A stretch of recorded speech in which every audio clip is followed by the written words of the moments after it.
Vous écoutez Bretagne 5, c'est la matinale, on est là jusqu'à 9 heures et pour le moment, il est 8h15. Bretagne 5, l'invité de la matinale. Et notre invité politique ce matin est Olivier Houzet, il est co-référent départemental de place publique dans les Côtes-d'Armor. Il est également maire de Saint-Quay-Perros et il a fait la route pour être là avec nous ce matin et je l'en remercie au micro de la matinale de Bretagne 5. Bonjour. Bonjour. Alors on va parler de politique ce matin, je le disais en commençant, vous êtes co-référent départemental de place publique dans les Côtes-d'Armor. On va donc parler des élections européennes et de ce lancement de campagne et de ce meeting hier avec Raphaël Glucksmann, leader de place publique qui organisait son premier meeting à Tournefeuille près de Toulouse. Premier meeting commun avec le PS, il y en a eu d'autres avant, c'est important de le préciser et c'est important peut-être de préciser aussi comment fonctionne, je ne sais pas si on peut parler de tandem, hein, vous allez peut-être avoir un autre mot, ce tandem donc entre le PS et place publique. Alors, on fonctionne d'une façon simple, c'est on fonctionne comme des associés dans une société, c'est-à-dire qu'il y a une équité de représentativité, de représentation aussi bien sur la charte graphique que sur ces choses-là. Donc il y a un travail qui a été fait en échange avec le Parti Socialiste sur les modalités. Le seul sujet sur lequel il n'y a pas eu de négociation, c'est le programme, où là on a une unité d'accord sur l'intégralité du programme depuis le départ.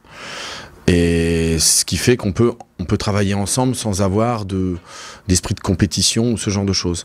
La deuxième raison pour laquelle on est ensemble, c'est qu'en fait, Raphaël avec Nora Mebarak siège déjà ensemble dans le groupe social-démocrate au niveau du Parlement européen. Et donc il était évident que qu'on démarre ensemble en tout cas sur cette campagne. Alors au niveau de place publique, on avait laissé la porte ouverte à toutes les autres tendances de gauche européennes, européistes, sachant qu'elles ne le sont pas toutes. Et après, chacun s'est positionné, mais en tout cas, l'association, puisqu'on peut parler d'une association, du PS et de place publique, était une évidence pour tout le monde, aussi bien pour les socialistes que pour les places publiques. Voilà, donc on ne peut pas parler d'union à proprement dit, puisqu'en fait sur des sujets peut-être un peu plus nationaux, on aura des divergences, des légères divergences, mais en tout cas on a une vraie association sur toute la campagne des européennes, puisque place publique aujourd'hui c'est les européennes et que les européennes. Alors nous allons parler des européennes, évidemment, ce matin, avec des sondages qui sont intéressants, puisque Place Publique et le Parti Socialiste sont crédités de 9 à 13% d'intention de vote, oui, avec une remontée, étalonne donc désormais Renaissance. Alors on notera quand même en troisième position la liste du Rassemblement National de Jordan Bardella. Est-ce que c'est... je pose souvent la question aux différents intervenants ici dans la matinale, est-ce que c'est un souci d'inquiétude, cette forte poussée du Rassemblement National? Pour nous, oui, bien sûr. On a toujours eu une position claire et radicale vis-à-vis de l'extrême droite. Donc il n'y a pas de compromission, il n'y a pas d'accord possible, il n'y a pas d'entente possible. Je crois que sur la totalité des votes qui ont été faits au Parlement européen, on est toujours en divergence. Donc, et au niveau départemental et régional, et surtout en Bretagne où on a une vraie montée de l'esprit fasciste et des groupuscules, il y a une vraie volonté de lutter contre. Et oui, voilà, la Bretagne qui n'a aucune raison, qui n'est pas une terre fasciste. Le sujet sur Calac, par exemple, qui nous a porté... voilà, il y a des sujets comme ça où en fait on se bat contre ce type d'idéologie. C'est pour ça aussi que Raphaël a refusé, par exemple, d'aller débattre sur CNews, puisqu'on considère que CNews, elle, promeut cette idéologie. Alors justement, il y a ce débat autour des médias. Alors CNews, hein, on le voit aujourd'hui avec l'audition des différents responsables de la chaîne. Est-ce qu'il faut interdire, par exemple, une chaîne comme CNews? Est-ce que c'est une chaîne qui peut, j'allais dire, orienter l'opinion publique? Alors... J'ai envie de dire, toutes les chaînes de radio orientent l'opinion publique. Toutes les chaînes ont une tendance politique, même si on est du centre-gauche, centre-droit, voilà, même la presse écrite. Après, est-ce qu'il faut l'interdire? Il faut surtout surveiller, et la surveiller comme toutes les autres, j'ai envie de dire. Et être vigilant sur ces dérives. Mais au-delà de ça, c'est surtout l'appartenance de ces grandes chaînes à une ou deux personnalités uniques, hein, que ce soit Bolloré ou Saadé, enfin voilà, les sujets d'actualité sur... et c'est là où il y a une vigilance à avoir de dérapage de ces personnalités sur la ligne éditoriale et politique des différentes radios. Est-ce que Raphaël Glucksmann n'aurait pas dû finalement dire si je vais aller débattre pour essayer de convaincre justement peut-être des téléspectateurs, des téléspectatrices de CNews? Moi, je suis tout à fait en accord avec la décision qu'il a prise. Après, vous parliez de bienveillance tout à l'heure. On n'est pas dans la bienveillance quand on est sur CNews. Hein. Quand on entend Pascal Praud, voilà, j'écoute un petit peu quand même, parce qu'à un moment donné, il faut suivre aussi toutes les bêtises qui se disent. Ça ne... Aller se présenter sur une chaîne comme celle-ci, c'est lui donner de l'audimat et donc donner de la visibilité à une chaîne qui, encore une fois, soutient des idéologies contre lesquelles on se bat sur le terrain, au jour le jour, en Europe et dans le reste du monde, puisqu'il y a malheureusement des pays qui ont ces idéologies-là. Alors on va parler du reste du monde, évidemment Olivier Houzé, mais il y a ce climat aujourd'hui de défiance vis-à-vis de l'Europe, on le voit, beaucoup de Français, beaucoup de Bretons, même si les Bretons sont quand même plutôt pro-européens. Oui, tout à fait. On voit ce climat de défiance vis-à-vis de cette Europe qui souvent, en tout cas de cette Union européenne, qui souvent, en tout cas vis-à-vis en tout cas si on prend l'avis des Bretons et des Français, est très éloigné de leurs préoccupations. Est-ce que là, il y a un réel travail à conduire pour faire comprendre comment l'Europe, finalement, agit sur notre quotidien? Déjà, on est aujourd'hui dans une situation tellement grave que seule l'Europe peut garantir une protection sociale, une protection sur le agricole, une protection alimentaire et une protection militaire. Voilà. Donc, les gens, ou en tout cas les mouvements qui se disent pas pro-européens sont tout simplement à côté de la plaque. Encore plus cette année, puisqu'on est sur un continent en guerre. On risque d'être abandonné par les États-Unis sur les traités transatlantiques. Et on a un tyran à nos portes et on a des problématiques d'alimentation, d'agriculture, etc. Et tous ces sujets-là, seule l'Europe peut y répondre. Donc, quand on dit l'Europe est lointaine, c'est vrai sur certains domaines où, en fait, l'Europe est obligée de travailler de façon globale. Et donc, est plus globale par rapport à de la géopolitique, par rapport à... Mais on la ressent tous les jours, en fait. Et c'est là où il faut, en effet, renseigner les gens sur qu'est-ce que l'Europe apporte à chaque citoyen dans sa vie de tous les jours. Ne serait-ce que sur la gestion de la politique agricole commune, qui est totalement inadaptée actuellement. Et on le voit avec les agriculteurs, hein, qui manifestent. La politique agricole commune actuellement fait bénéficier aux très gros agriculteurs des subventions énormes et laisse mourir les tout petits, qui sont ceux qui justement se manifestent en ce moment. Donc il faut la revoir en profondeur. Et après, il y a aussi toute la partie aide subventionnée sur les fonds FEDER, les fonds LEADER, etc., qui permet aux collectivités régionales, départementales et communales de réaliser des projets avec un degré de vigilance, de critères, etc., qui est très pointu. Faire un dossier de demande de subvention à l'Europe, c'est beaucoup plus compliqué, je le sais puisque je suis élu, que d'aller chercher des subventions, on va dire, plus locales, quoi. Voilà, il y a ces deux sujets-là, et le sujet qui devrait être le cœur de ces élections, c'est la défense. Voilà. Nous, on est pour une Europe de la défense. On se dit que la France ne peut plus, à elle seule, se défendre contre un envahisseur éventuel, ou en tout cas un État important qui est un adversaire.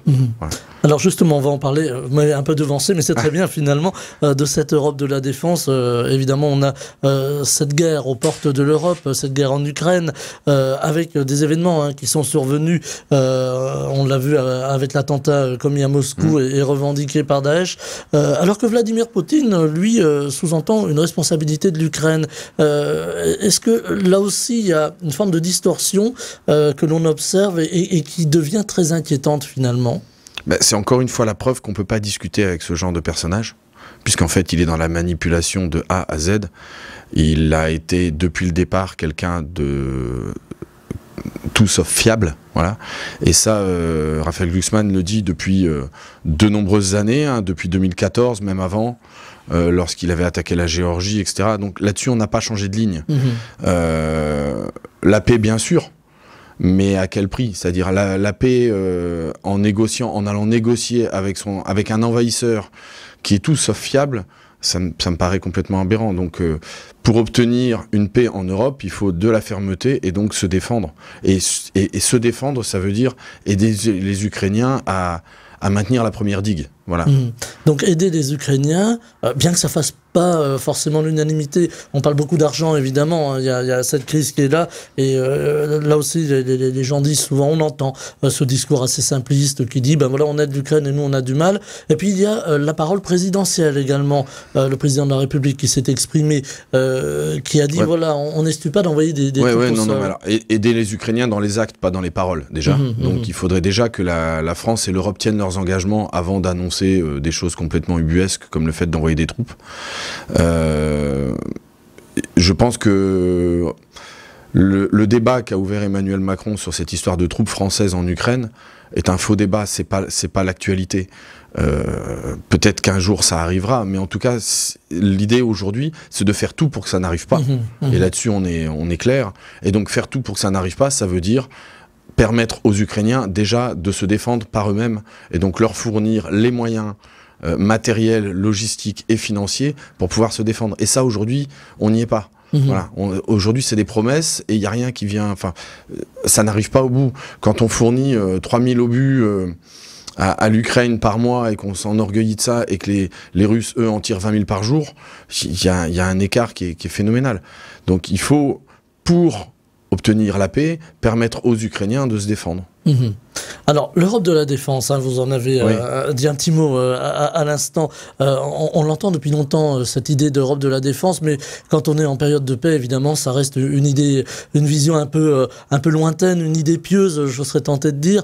L'Europe de la paix, aujourd'hui, elle devient une évidence, finalement. Il va falloir, vous me permettrez la métaphore sportive, mais changer de braquet et avoir une véritable Europe de la défense. Il nous faut une Europe de la défense, tout simplement parce que on peut pas tous les 4 ou 5 ans se poser la question de qui va être le président des États-Unis et comment on va continuer à être sous tutelle militaire. C'est un peu l'adolescent qui dit quand je serai grand. Quand je serai grand, je serai... voilà, c'est aujourd'hui qu'il faut qu'on devienne grand, qu'on devienne adulte. Et si on n'a pas cette Europe de la défense, on va à un moment donné se retrouver... on risque de se retrouver seul. Et une Europe de la défense veut dire tout simplement que les différents pays qui ont des moyens militaires, et on en a beaucoup en Europe, se coordonnent, s'organisent et ensemble un objectif commun qui est le maintien de la paix sur la totalité de notre territoire. Et aussi envers nos pays amis, comme est l'Ukraine actuellement. Donc là, il y a un vrai sujet d'Europe. Aller prétendre que, comme le dit l'extrême droite, nous avons l'arme nucléaire, donc nous n'avons que faire de nos amis européens, puisqu'ils n'ont qu'à se défendre tout seuls, nous on se débrouillera. Enfin voilà, quand on voit la propagande russe, c'est que ça passe sur les chaînes télévisées russes, qu'en gros en 2 minutes 30 ils ont rasé Paris. J'ai envie de dire, on est un confetti à côté de la Russie, quoi. Donc il faut absolument avoir cette Europe de la défense, comme il faut absolument aussi avoir une Europe du protectionnisme par rapport à l'importation des produits étrangers, par rapport à la consommation de produits chinois, etc. Il faut une vraie politique pour soutenir, et donc une Europe de la production. Une Europe, finalement, où on introduit un peu plus de politique, et j'allais presque dire aussi d'humanisme, quand on voit la guerre, évidemment, en Ukraine. Finalement, c'est aussi un tournant. Est-ce que l'Europe devient adulte? Est-ce qu'elle était adolescente? Il faut qu'elle... Alors, pour oui. reprendre votre Oui, formule. je pense qu'on est dans une Europe actuellement adolescente qui en plus change d'avis et dit enfin, je parle du président de la République par exemple qui dit quelque chose, qui se dit pro-européen, qui appelle sa ligne besoin d'Europe et qui vote contre les progrès sociaux qui sont proposés par le Parlement européen, hein, la reconnaissance du viol, la protection des travailleurs type Uber, etc. La limitation des importations pour protéger nos industries, qui prône le libre-échange à tout va, et qui après dit non, l'Europe c'est bien, l'Europe... Mais voilà, donc il y a l'adolescent qui dit je veux, mais je fais autre chose, quoi. Donc on est dans une Europe adolescente, en effet. Donc il faut qu'elle devienne adulte, absolument. Et c'est ce qui donne encore plus le caractère... important à notre élection du 9 juin. C'est-à-dire qu'on est à un moment donné où cette élection européenne n'a jamais été aussi importante, pour toutes les raisons qu'on vient de dire. La guerre, l'autonomie alimentaire, le changement climatique. Toutes ces choses-là font que c'est maintenant. Voilà. C'est pas dans 5 ans qu'il faudra se dire « Ah, on a raté le cap ». Non, c'est maintenant. C'est maintenant qu'on doit devenir adulte. Avec beaucoup de sujets, on parlait de l'Europe de la défense tout à l'heure, il y a aussi l'Europe sociale. Aujourd'hui, on n'a pas une Europe sociale harmonisée, ne serait-ce qu'au niveau des salaires. Est-ce que là aussi, il faudra que l'Europe devienne adulte d'un point de vue social? Est-ce qu'il faudra travailler justement ce volet social? Alors, la problématique de l'Europe sociale, c'est sur son... En fait, le problème qu'a l'Europe... actuellement, c'est son mode d'application des lois votées au Parlement européen, qui sont ensuite soumises à la Commission européenne et sur lesquelles tel ou tel chef de gouvernement, président, peut mettre son veto et ne pas les appliquer. Et il faut une unanimité, etc. Et donc dès qu'il y en a un qui décide de ne pas être d'accord, imaginez une famille à 27 où tant que tout le monde n'est pas d'accord, on ne s'assoit pas à table.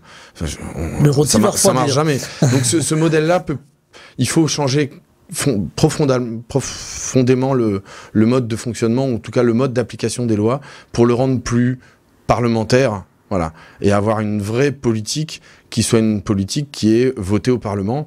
Enfin, voilà, exactement, enfin, on vit la même chose en France avec le 49.3, le gouvernement et des parlementaires fantoches. Là, on a des vrais débats politiques de fond au Parlement européen, et lorsque ça passe, lorsque c'est fait après d'âpres négociations, la loi sur la renaturation, la restauration de la nature, etc., a été très difficilement obtenue, et après, elle est démantelée, démontée, déconstruite par la Commission et les différents chefs d'État.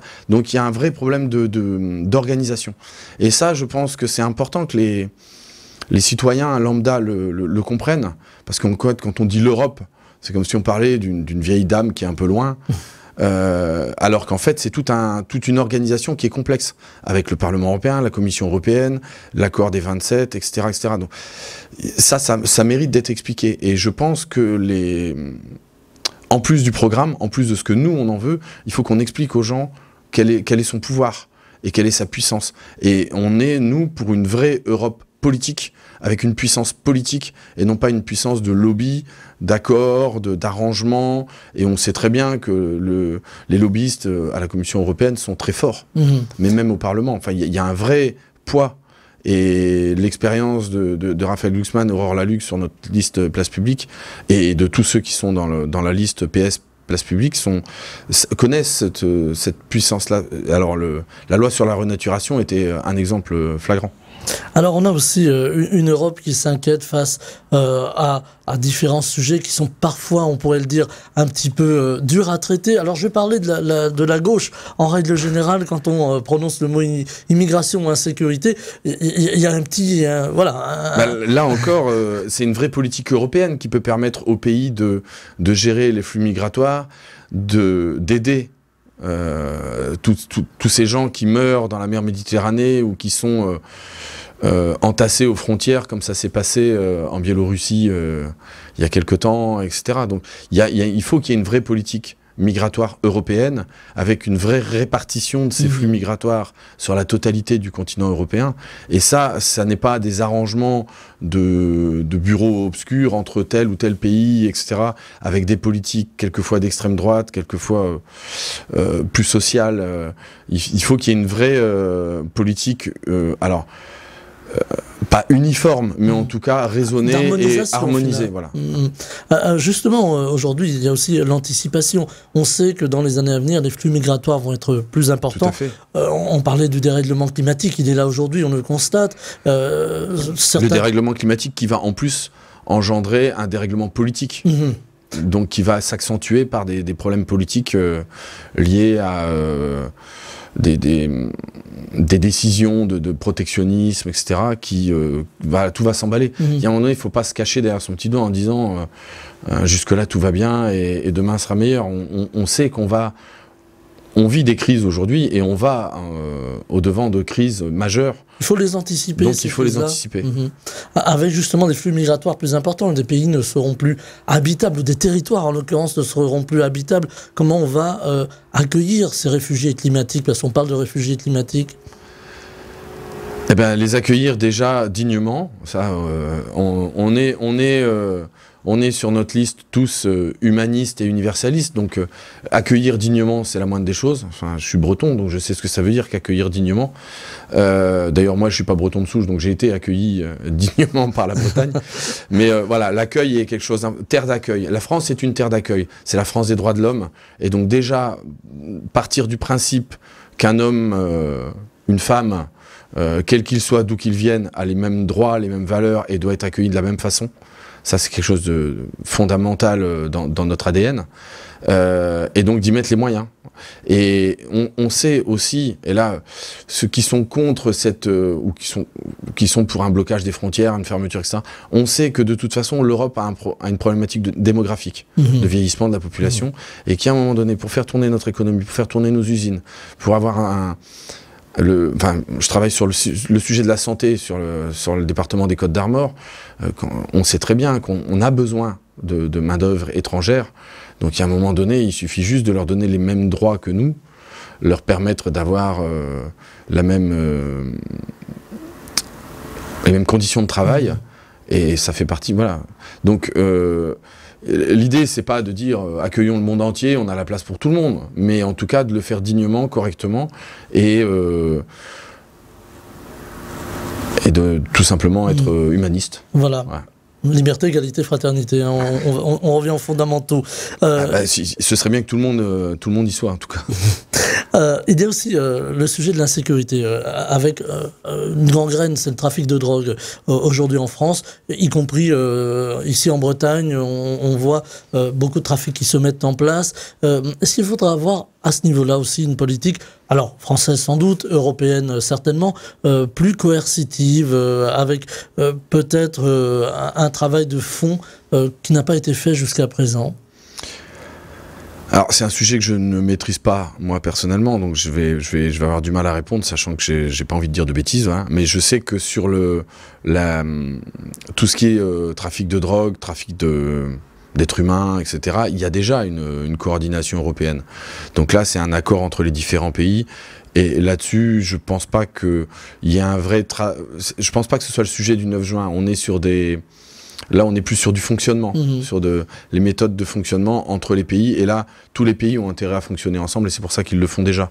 Ça n'a pas d'impact sur les politiques au niveau du Parlement européen.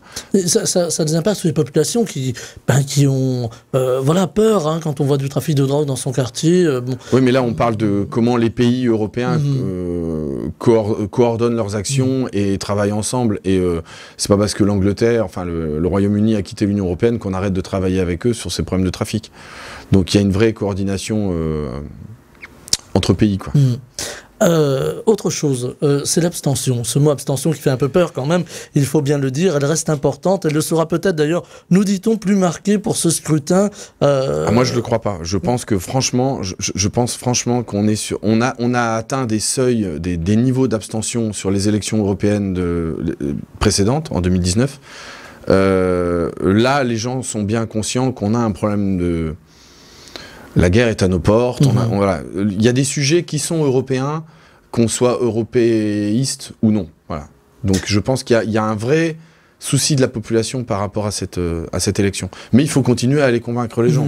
Il y a un sursaut finalement, un petit sursaut qui peut survenir du fait justement de ce contexte très compliqué, très anxiogène.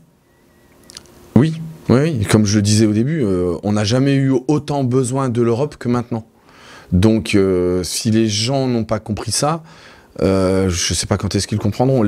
Toute l'actualité tourne autour des crises, de la guerre, et à chaque fois on retombe sur la même lecture, qui est qu'en fait on parle de continents, de continents entre eux. Quand on parle des problématiques mais jusqu'à l'énergie, jusqu'aux panneaux solaires, où là en fait on parle de la Chine, la Chine et l'Europe. On ne parle pas de la Chine et la France. Voilà. Si on parle d'agriculture, on reparle encore une fois d'Europe. Quand on parle d'alimentation, on parle d'Europe. Donc l'Europe est à toutes les sauces. Voilà. Donc c'est bien pour ça que c'est important le 9 juin, d'une part d'aller voter. J'ai envie de dire c'est important pour toutes les élections, mais parce que cette fois-ci, ce sont des élections cruciales. Est-ce qu'il n'y a pas un risque aussi de voir que ces élections européennes tournent un petit peu au vote sanction contre le gouvernement et contre la personne du président de la République? Il y a cette question. Ouais, mais alors ça c'est un débat franco-français, purement franco-français. Alors déjà, on essaye de donner en France une importance surdimensionnée à la liste Renaissance, alors qu'au Parlement, c'est la variable d'ajustement. Voilà. Au Parlement, il y a deux gros groupes, c'est la droite et la gauche, donc en gros le PPE et les sociodémocrates. Et c'est cette majorité, somme toute relative, mais ce poids, qui fait basculer la présidence et donc la politique du Parlement européen sur la gauche ou sur la droite. Et le groupe Renew n'est qu'une variable d'ajustement au niveau une variable certes intéressante, mais une variable d'ajustement. On veut, et d'ailleurs c'est pareil pour Identité et Démocratie, dans lequel fait partie le Rassemblement National. En France, on a tendance à vouloir rejouer le match des présidentielles à chaque élection, aux municipales, aux régionales, aux législatives encore plus, et aux européennes. Et là, on veut nous faire croire que c'est un bilan mi-mandat du bilan d'Emmanuel Macron. Alors bon, le bilan d'Emmanuel Macron, j'ai pas grand chose à en dire tellement il est mauvais. Mais c'est pas le sujet, c'est pas du tout le sujet. On est sur une problématique européenne. Et là, je reprends la phrase de Raphaël qui est, moi je suis scolaire, je suis studieux, je réponds à la question. Je réponds à la question, de quelle Europe voulez-vous le 9 juin? C'est pas êtes-vous pro-Macron, êtes-vous pro-Le Pen? C'est pas le sujet. De quelle Europe voulez-vous le 9 juin? Voulez-vous d'une Europe tendance Delors ou d'une Europe tendance Barroso? Voulez-vous d'une Europe économique de libre-échange ou une Europe sociale qui protège les agriculteurs, les employés, des plateformes, les femmes, voilà. La question, elle est assez simple. Alors après, la deuxième question qui pourrait se poser, c'est voulez-vous d'une Europe? Et c'est là qu'on retrouve les deux extrémités du spectre politique qui, eux, n'en veulent pas. Et là, je pense qu'on en a assez parlé qu'elle était vitale.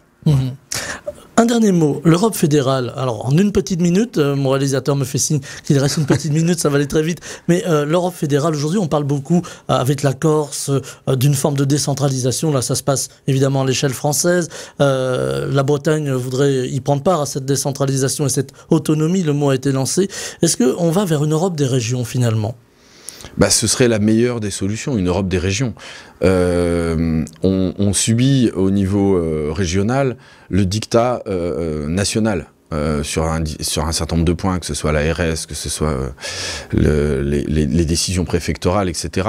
Et sous couvert de ce mot régional, le citoyen croit que en fait, c'est géré au niveau de la région, mais ça n'est qu'une déconcentration si déconcentré il est, du pouvoir national. Et donc, une Europe des régions pourrait donner toute la place aux régions et pourrait, du coup, comme vous le disiez tout à l'heure, être plus proche du citoyen, puisqu'on est sur le niveau régional, en fait. Voilà, être plus proche du citoyen, il y a une attente, il faut le dire. Merci infiniment d'avoir été avec nous, Olivier Houzé. Je rappelle que vous êtes co-référent départemental de place publique dans les Côtes-d'Armor. Vous êtes également maire de Saint-Quay-Perros, il fallait le dire. C'est important aussi, l'échelle locale. Tout à fait. Voilà. Merci beaucoup d'avoir été avec nous ce matin. Belle journée. Merci. Au revoir. Bretagne 5, Stéphane Hamon, le 7-9.